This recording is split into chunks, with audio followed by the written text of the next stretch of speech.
I feel the need to start with an obligatory candle moment, showing my candle, because I've been doing that in the past few videos. Oh, and my nails match my candle, and then this baby pink kind of does, so lots of pink and green happening.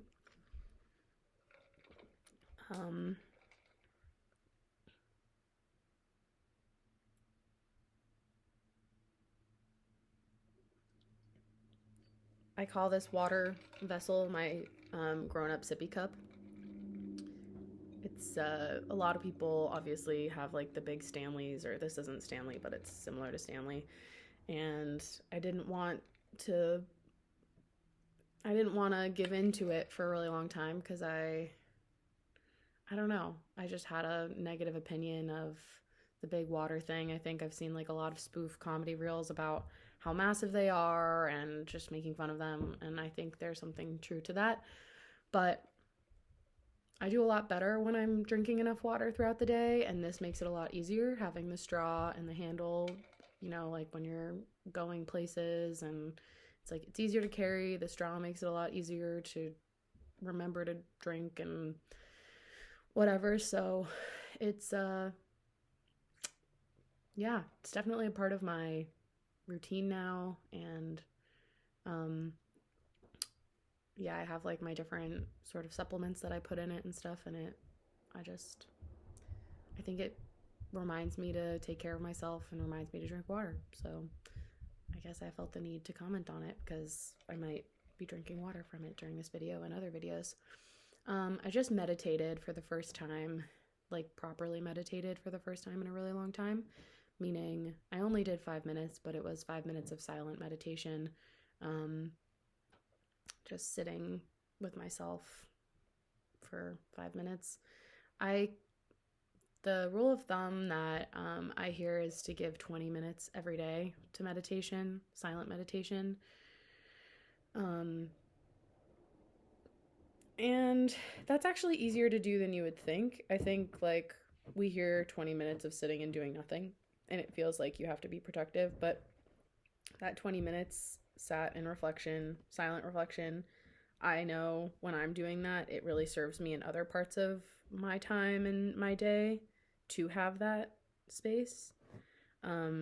So I think I should try bringing that back. I think it was around this time last year that I started taking meditation seriously. So I almost wonder if there's some sort of seasonal component to, there's the rush of the holidays, and then you have the whole January madness of like, what is the year and what are we doing? And then you kind of start getting into routine and it becomes easier to meditate. So yeah, I think there might be an element of like seasonality to this for me, which I'm just not going to fight it. I mean, that wisdom is big for me. The more that I try to like force myself to do something or force it to be a certain way, the less it usually works out very well. So yeah, so I only did 5 minutes of meditation, and it was really hard. I journaled before that, and that felt kind of hard, but if journaling feels hard, it probably means that you're aware enough to have something meaningful to explore in your journal. So, yeah, I also had my walk. So overall, I feel like this morning I'm kind of like it's like following how I want my mornings to be, even if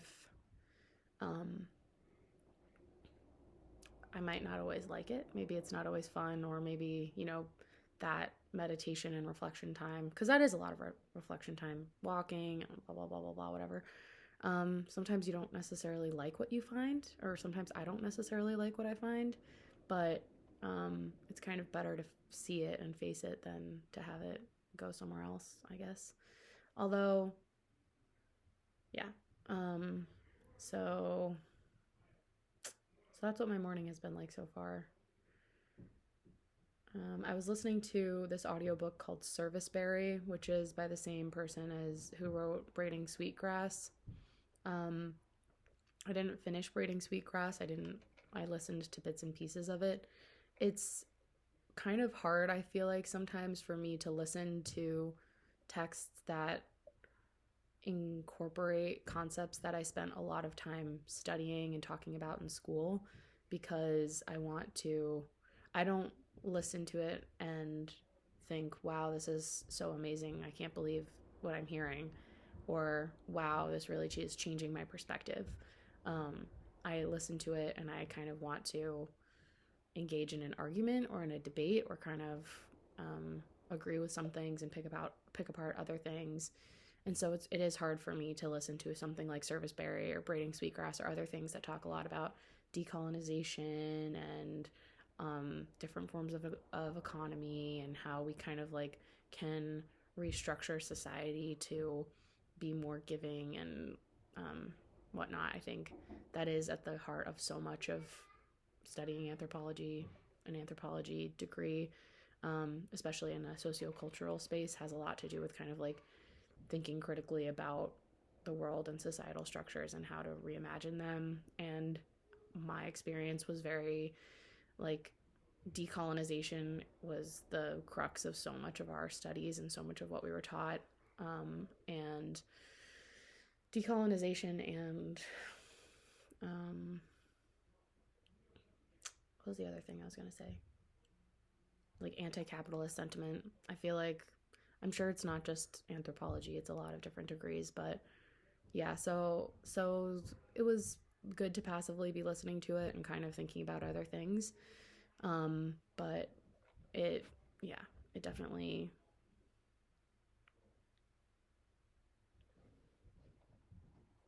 it makes me think of the whole, like, maybe there's an extreme side, like maybe the extreme of we need only sharing and giving economies and no capitalism.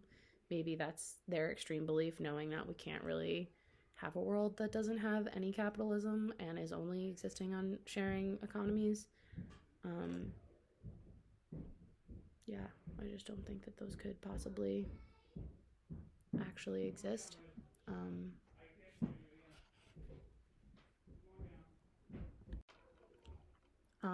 I paused my video because it's the school rush, and I just wanted to be respectful of my neighbors and not have them have their morning getting out of the house conversation in this video that now has a couple more subscribers. So if you're listening to this, thanks. I saw, yeah, I'm not really like thinking about the stats because that's not why I'm doing this. I am interested in how I could kind of knit this into something bigger, or use this in maybe some sort of academic context or work context or something like that. Um, I was reminded of the whole concept of regeneration today. Um, I feel like so regenerative design, regenerative culture, regenerative art, regenerative everything is such a buzzword.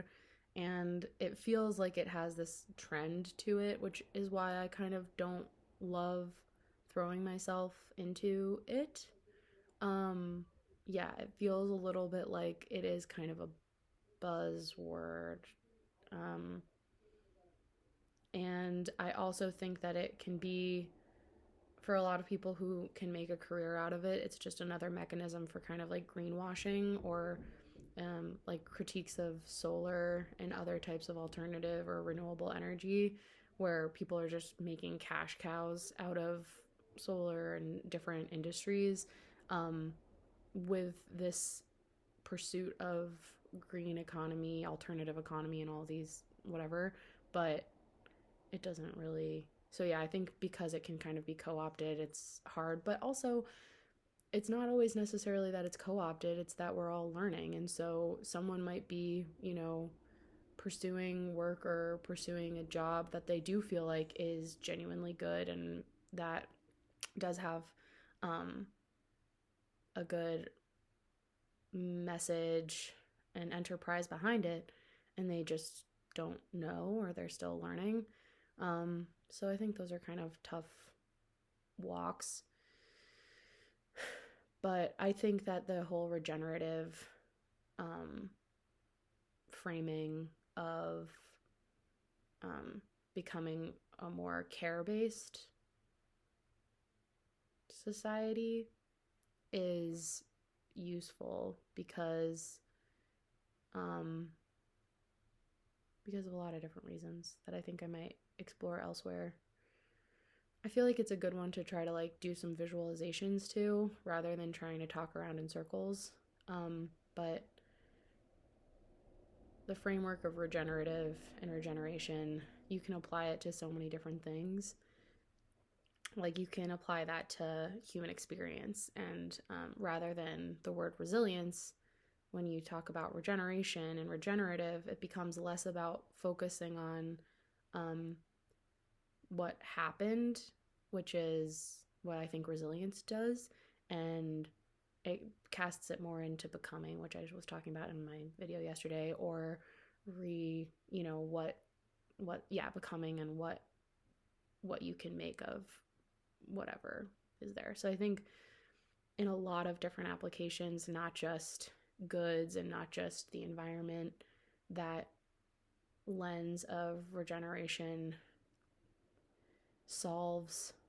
conceptually solves a lot of problems that we critique with other words like resilience um, or even negative terms like colonization or decolonization, which has a negative in it. Not that we shouldn't be talking about negative things, but yeah, so there's a lot more there. I think also a seed that's kind of planted when I mentioned that is the idea of how we categorize and how we classify things, which is sort of what I'm getting at when I talk about framing. So using the word regenerative and how that's framing something in a new way that gets at something like a similar sentiment or spirit, but allows it to be more positive, and also creates more space than it leaves, than it tears down. And I think I want to like make more of an intentional video talking about classifying and categorizing and frameworks. So yeah, I might like maybe put some structure around that, maybe make like a discussion guide for myself. Yeah, this was more of, I feel like, seed scattering, and